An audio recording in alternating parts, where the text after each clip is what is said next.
Hello everyone, welcome in Manufacturing Processes online lecture series of subject code 22446 of 4th semester, unit number 1, Fundamental of Machining and Machining Operations, lecture number 5, Lathe Machine Operations, part 2.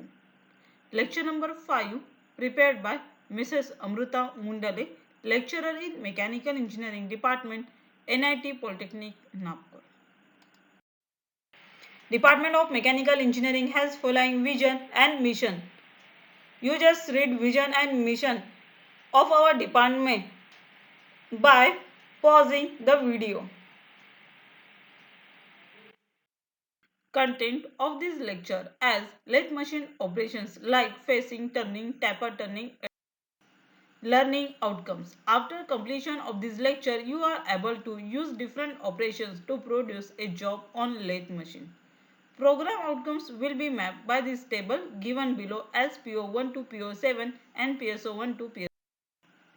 Overview of last lecture. तो last lecture में हमने देखा lathe machine operations पे ही turning operation और tapper turning operation, जिसमें turning कैसे किया जाता है। टर्निंग में डायमीटर रिड्यूस होता है और टैपर टर्निंग में इंक्लिनेशन पोर्शन फॉर्म होता है by producing alpha angle.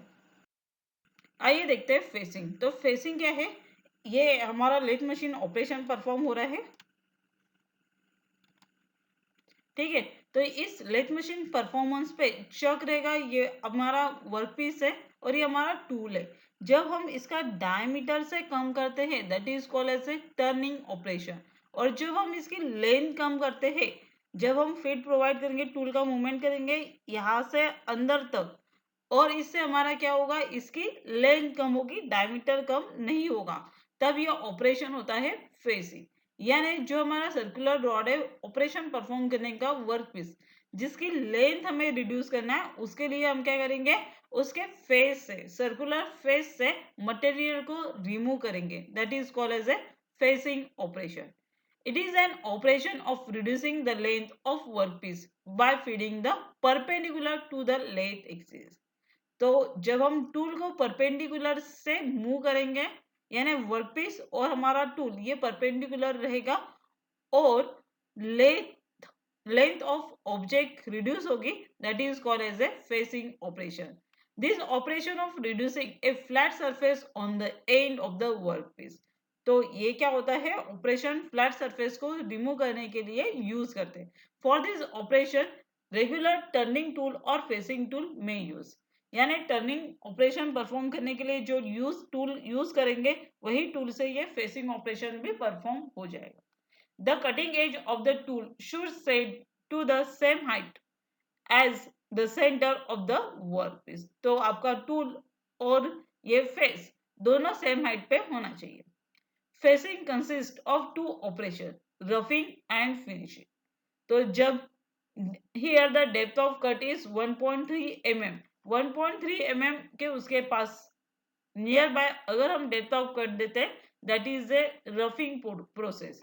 Roughing facing, rough surface हम क्या कर रहे हैं, ऑब्जेक्ट को, लार्ज ऑब्जेक्ट को हमें क्या करना है, लेंथ को कम करना है, यानी 30 सेंटीमीटर 30 mm को ऑब्जेक्ट है उसको 20 mm करना है, यानी 10 mm हमें रिड्यूस करना है। तो हमें फास्ट करना पड़ेगा। फास्ट करने के लिए अगर हमने डेप्थ ऑफ कट 1.3 mm तक रखा है, that is process called as a roughing. और अगर हमने डेप्थ ऑफ कट 0.2 और 0.1 mm तक रखते हैं, that is called as a finishing. इसमें हमारा सरफेस फिनिश गुड आता है और रफिंग में रफ आता है। नेक्स्ट है चाम्फरिंग। तो चाम्फरिंग हमने लास्ट भी देखा था टैपर प्रोसेस में।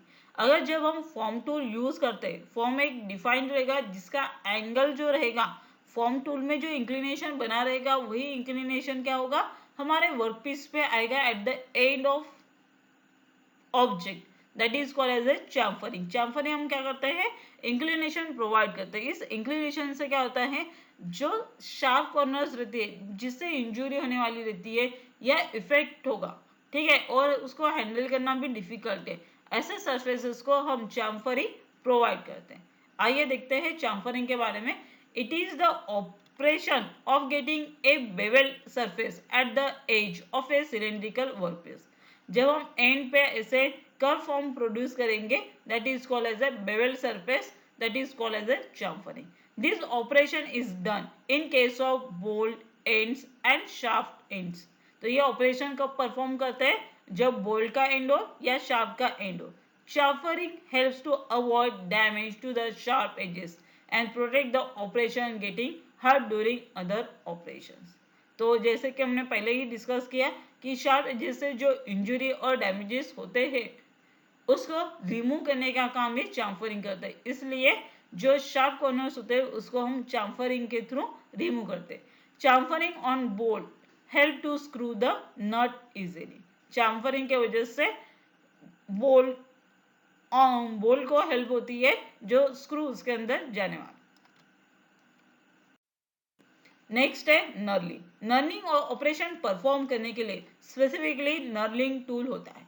नर्लिंग यानी क्या, what is that, understand, you know that जब हम नॉर्मली पोर्शंस रहते हैं उसमें अगर हैचिंग लाइन का जो पोर्शन हम प्रोवाइड करते हैं जिससे क्या होता है हमें उसको होल्ड करने का आसानी हो जाती है. जैसे कि स्क्रू ड्राइवर अगर आपने देखे होंगे तो स्क्रू ड्राइवर का क्या होता है, उसको हम हैंडल को होल्ड करते हैं और अगर हैंडल अगर स्मूथ है तो हमारा हैंड उसमें फिक्स हो पाएगा क्या, हम रिक्वायर्ड फोर्स अप्लाई कर पाएंगे क्या, नहीं.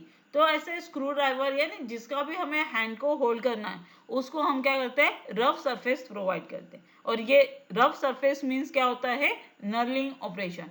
इसमें 45 डिग्री इंक्लाइन लाइंस ऐसे डायगोनल फॉर्म में जनरेट होती है और इसके लिए एक स्पेशल नर्लिंग टूल होता है. उसको आप टूल पोस्ट पे सेट करो और उसके जो कर्व सरफेस रहेंगे वही कर्व सरफेस आपके वर्कपीस पे आएंगे.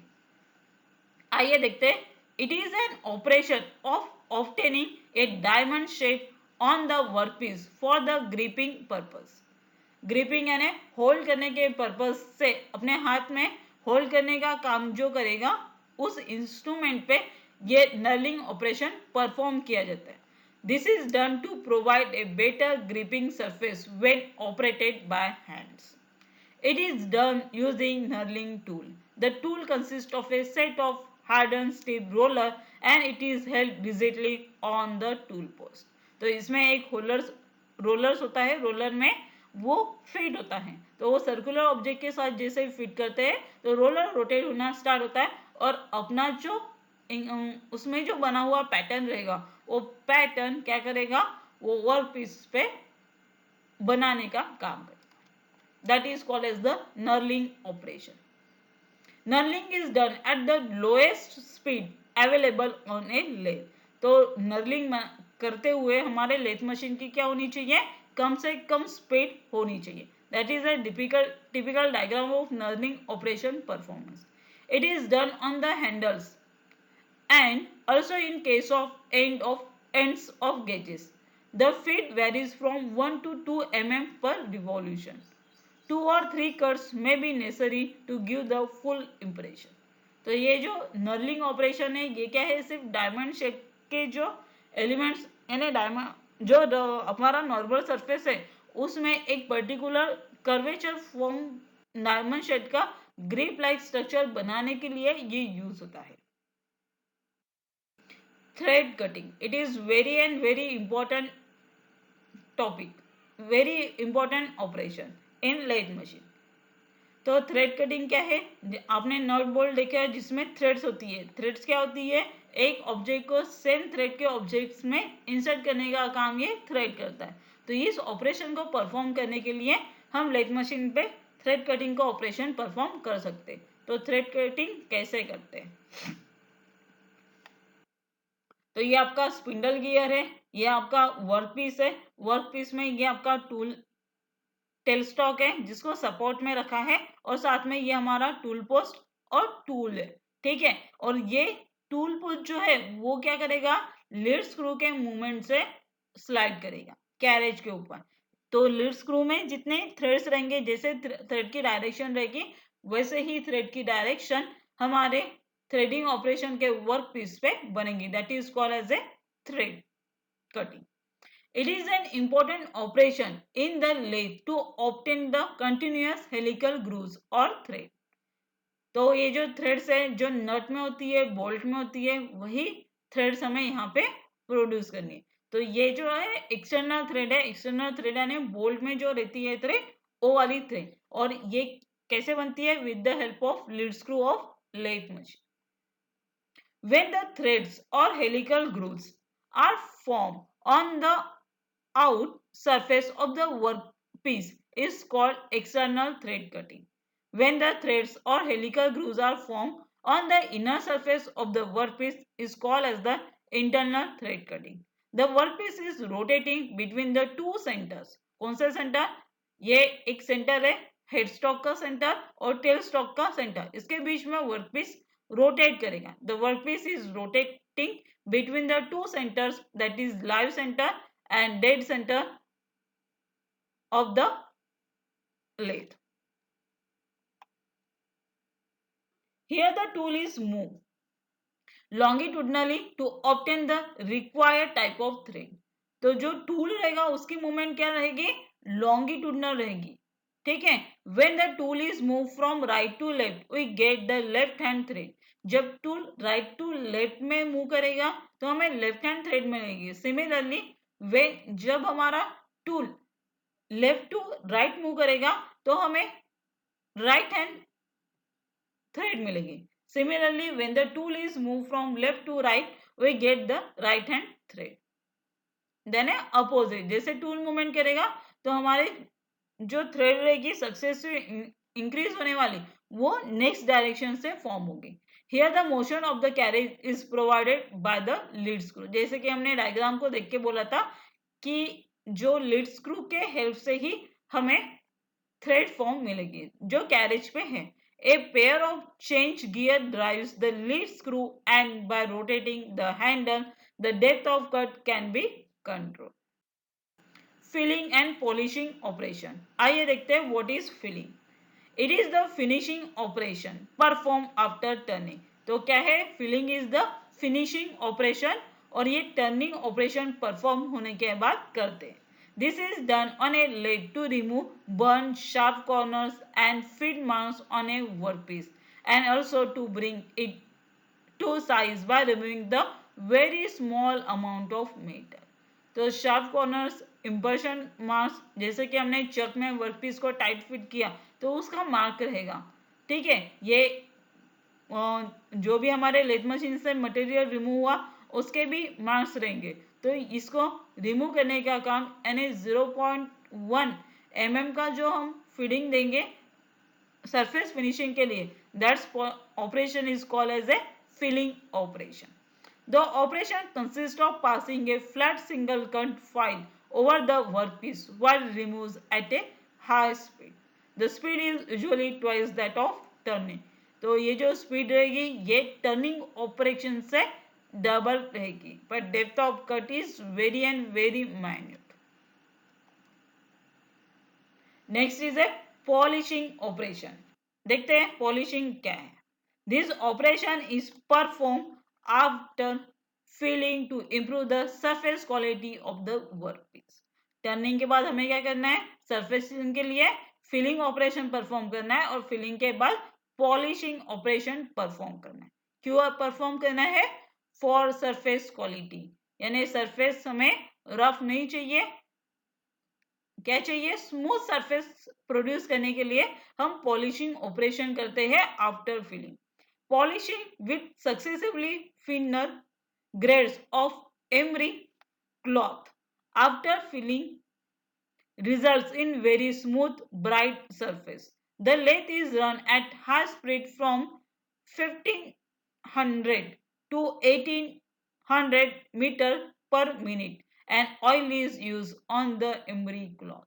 तो ऑयल के हेल्प से जब हाई स्पीड पे लेथ मशीन मूव करेगी तब हम ये पॉलिशिंग ऑपरेशन परफॉर्म कर सकते हैं for the betterment of surface quality of workpiece. Next है ग्रूविंग ऑपरेशन. तो ग्रूविंग जैसे कि आपको डायग्राम में दिख रहा है, that is called as a grooving tool. ठीक है, दैट्स ए ग्रूविंग टूल. तो ये ग्रूविंग टूल क्या है?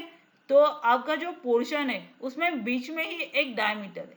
ठीक है, इसमें अगर यहाँ से डायमीटर होता तो आप फेसिंग और टर्निंग ऑपरेशन से निकाल लेते हैं। टर्निंग ऑपरेशन से इसमें यहाँ तक अगर है तो आप इजीली निकाल सकते हैं, यानी स्टेप बाय स्टेप अगर डायमीटर है तो आप इजीली निकाल सकते हैं, कोई प्रॉब्लम नहीं है। टर्निंग ऑपरेशन से आप डेप्थ ऑफ कट इंक्रीज कीजिए, जिस लेंथ तक चाहिए वहां तक आपका। यहाँ पे क्या हो गया है, इधर साइड में तो है, दोनों साइड में सेम डायमीटर है, पर बीच में एक इनर शेप में कम डायमीटर है। इसको कैसे जनरेट करेंगे, ये आपके टर्निंग और फेसिंग टूल से पॉसिबल नहीं होगा। तो एक ग्रूविंग नाम का टूल होता है, यानी पार्टिंग ऑफ टूल होता है, जिसके वजह से इंटरनल कट्स को पॉसिबल होता है। इंटरनल कट्स मतलब इस सर्कुलर रॉड के इनसाइड में नहीं है या आउटर शेप में ही है, पर वहां पे एक पट्टी सी लाइन है, वहां पे आपको क्या करना है, डेप्थ ऑफ कट देना है। तो ये टूल जितना इसकी स्पेस है, जितना इसमें स्पेस है उतना अंदर जाके उतना मटेरियल को रिमूव कर सकता है। तो ये डेप्थ ऑफ कट एडजस्ट करके आप उतना डायमीटर अचीव कर सकते हैं। पर इसमें क्या होना चाहिए, टूल स्टेप वाला चाहिए। स्टेप रहेगा तो अंदर जाएगा, इसमें अगर स्टेप्स नहीं रहेंगे तो अंदर तक नहीं जाएगा। आइए देखते हैं grooving operation. It is the process of reducing the diameter of A workpiece over a very narrow surface. ठीक है, तो ये रिड्यूसिंग जैसे कि डायग्राम में हमें क्लियरली शो हुआ कि क्या होता है, इनसाइड का जो कटिंग डायमीटर रहता है, रिड्यूसिंग डायमीटर रहता, उसको रिमूव करने के लिए ये ग्रूविंग ऑपरेशन परफॉर्म करते हैं। It is done by a groove tool. Grooving operation perform करने के लिए ग्रूव टूल यूज करेंगे। नर्लिंग ऑपरेशन परफॉर्म करने के लिए नर्लिंग टूल यूज करेंगे। A grooving tool is similar to the parting off tool. It is often done at the end of the thread at adjacent to a shoulder to leave a small margin. तो ये thread cutting operation perform होने के बाद perform किया जाता है grooving operation.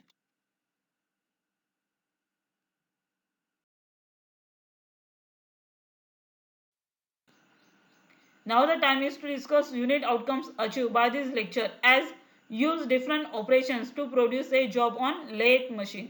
Summary of today's lecture as lathe machine operation like क्या क्या पढ़ा हमने, फेसिंग, नर्लिंग और फेसिंग, नर्लिंग, टैपर टर्निंग तो लास्ट लेक्चर में ही पढ़ा था, और उसके अलावा हमने पढ़ा अभी ग्रूविंग। इस टाइप के हमने ऑपरेशंस पढ़े हैं जो कि लेथ मशीन पे यूज होते हैं to produce a different jobs. Programme outcomes achieve by this lecture as PO1, PO4, PO6, PO7 and PSO2 math. Now the time is to give some assignment, and that assignment is a assignment number 5. All of you note all the questions of this assignment and solve in your class copy. Question as describe thread cutting operation with knit sketch. Describe the following terms with knit sketch as knurling, grooving, chamfering, facing. For solving this question, watch this video again and again. Any query, then contact to subject teacher. Topic for next session. Next session में हम इसी से जुड़े कुछ lathe machine के और भी operations पढ़ेंगे। तब तक के लिए thank you. Stay online, keep learning.